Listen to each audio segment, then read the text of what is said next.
မင်္ဂလာပါကျွန်တော်ဖိလမွန်ပါမနေ့ကမှရှင်ပြိုင်ကစားသွားကြတဲ့ FA Cup ပွဲစဉ်မှာ Manchester United အတင်းနဲ့Brighton အတင်းရဲ့ပွဲစဉ်မှာ Brighton က 2-1 ဆိုရရလနဲ့ Manchester United အတင်းကိုအနိုင်ရရှိသွားခဲ့တယ်ဆိုတော့ဒီအကြောင်းအရာနဲ့ပတ်သက်ပြီးမှ Manchester United ရဲ့အကြောင်းကိုကျွန်တော်ဒီနေ့အနေငယ်တင်ဆက်ပေးချင်တယ်ဗျာအခု Manchester United အတင်းကဒီယာဒီမှာသူတို့ကဖလားလက်မဲ့ယာဒီဖြစ်သွားပြီကျွန်တော်တို့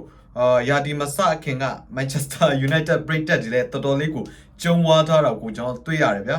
ဖလားဆုံးသိမ့်မယ်စဖြစ်ပေါ့နော်ဒီလိုလေတန်လေးမျိုးတွေကျွန်တော်တွေ့ရတယ်ကျွန်တော်နှိမ်တာတော့မဟုတ်ပါဘူးသူတို့မှလည်းမျောလင့်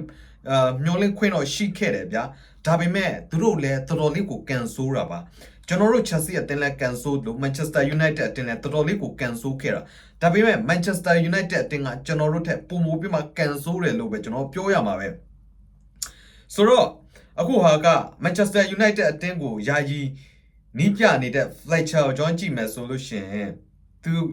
သူနှစ်ပွဲကင်တယ်တပွဲတေးတပွဲရှုံးနေထားတော့ကိုကျွန်တော်တွေ့ရတယ် Manchester United အတင်းနဲ့ပတ်သက်ပြီးမှအရင်ကဗီဒီယိုကျွန်တော်တစ်ခုလုပ်ပေးခဲ့တယ်เนาะအဲ့ဒါဘာလဲဆိုလို့ရှိရင်တော့သူတို့ပြက်နာက Chelsea အတင်းနဲ့တူတယ်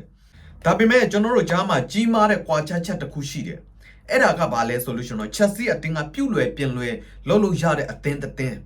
မယုံလို့ရှင်ကျွန်တော်တို့ Chelsea အတင်းဖလားယူသွားခဲ့တဲ့ခုနှစ်တည်းကြည့်ဥမာအနေနဲ့ပြရမယ်ဆိုလို့ရှင် Champions League ဖလားယူခဲ့တဲ့ခုနှစ်တည်းကိုကြည့်လိုက် Chelsea အတင်းကဒီနီးပြအပြောင်းလဲပြုလုပ်ပြီးတော့နောက်ပိုင်းမှာချင်းရလက်တွေကောင်းပြီးမှဖလားသိမ်းကျုံယူသွားတာကိုကျွန်တော်တွေ့ရတယ်စဖြစ်ပေါ်တော့ Manchester United အတင်းကအဲ့လိုပုံစံမျိုးမလုပ်နိုင်ဘူးကျွန်တော်အကောင်းပြောတာပါโอเคအဲ့လိုလုပ်နိုင်ခဲ့မယ်ဆိုလို့ရှင်တော့ကျွန်တော် Manchester United ပြိတ်တက်တော့မှကျွန်တော်လုပ်ပေးလိုက်အောင်မယ်ဗျာဆိုတော့Manchester United အတင်းရဲ့လက်ရှိအခြေအနေကကစားသမားတွေနဲ့လည်းသက်ဆိုင်တယ်အဓိကကတော့ဘုတ်အဖွဲ့ဝင်တွေနဲ့ပေါ့နော်ကစားသမားတွေ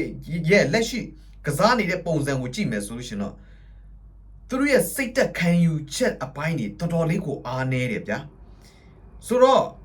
ပွဲတစ်ပွဲရောက်လာတဲ့ခါမှာတခါလေကြာအာယုံစူးစိုက်မှုအပြည့်သူတို့မကစားကြဘူးတချို့ကစားသမားတွေကအာယုံစူးစိုက်မှုကစားတယ်ဆိုပေမဲ့လည်းကျွန်တော်တို့ quality မပြည့်တဲ့ကစားသမားတွေအမြောက်များစွာပါဝင်တာကိုကျွန်တော်တွေ့ရတယ်အခု Manchester United တင်းရဲ့ losing ကိုအားရလားလို့ကျွန်တော်မေးလို့ရှင်ကျွန်တော်အားမရဘူးဒီ Manchester United တင်းရဲ့ losing ကတကယ်ညံ့ဖြစ်တဲ့ losing လို့တော့မှကျွန်တော်ပြောချင်တယ်ကျွန်တော် Chelsea အတင်းနဲ့လည်းကျွန်တော် Chelsea အတင်းကတော့နည်းနည်းတော့တာတယ်ဗျာ Chelsea အတင်းမှာလည်းသုံးစားလို့မရတဲ့လူတွေရှိတယ်ဆိုတော့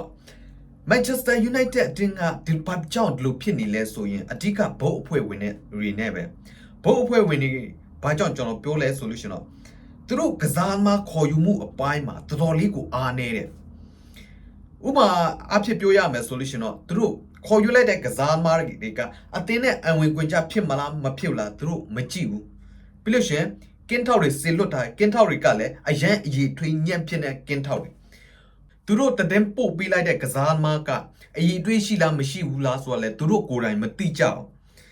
အဲ့ဒီ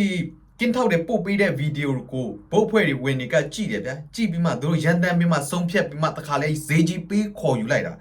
အတင်းမှာရောက်လာတဲ့ခါကျတော့ဘာမှလည်းမဟုတ်ဘူးစဖြစ်ပေါ်တော့ဒီလိုပုံစံမျိုးတွေကျွန်တော်မြင်တွေ့ရတယ် Manchester United အတင်းမှာဒါကြောင့်မို့ Manchester United အတင်းကပြောင်းမယ်ဆိုလို့ရှိရင်အားလုံးကိုပြောင်းမှရမှာဒီကျွန်တော်အားလုံးကိုပြောချင်တာကဘာလဲဆိုလို့ရှိရင်တော့ကျွန်တော်ဒီဘုတ်ဖွဲ့ဝင်တွေကအစပေါ့နော်အားလုံးကျွန်တော်ရှင်းထုတ်မှရမယ်ကျွန်တော်အထဲမှာရှိနေတဲ့ player တွေကိုလည်းကျွန်တော်ရှင်းထုတ်ရမယ်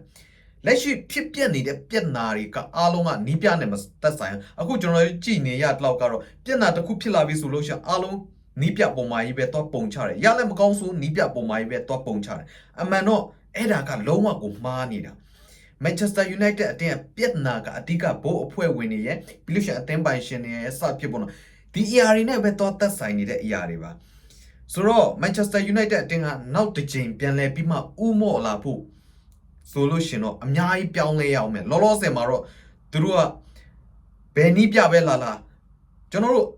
Alex Ferguson ထက်ရောက်လာလို့ရှင်လေဒီလိုပုံစံနဲ့ပဲထက်ပြီးမှတိုင်ပတ်နေအောင်မှာဒါကြောင့်မို့ Manchester United အတင်းကပြောင်းလဲရမယ့်အရာကဒီထိပ်ပိုင်းခေါင်းဆောင်အတင်းမှာပေါ့နော်တာဝန်ရှိသူတွေလုံးဝကိုအရင်ရှင်းထုတ်ပြီးလို့ရှင်ကစားသမားတွေပါရှင်းထုတ်အစ်စ်ကနေပြန်စမှအရင်က Manchester United အတင်းကိုကျွန်တော်ပြန်လဲမြင်တွေ့ရမယ်လို့ကျွန်တော်ပြောချင်တယ်အားလုံးကျွန်တော်တို့လည်းပဲဆုံးသက်ပေးချင်တယ်အားလုံးကိုထူးပဲကျေးဇူးတင်ပါတယ်လို့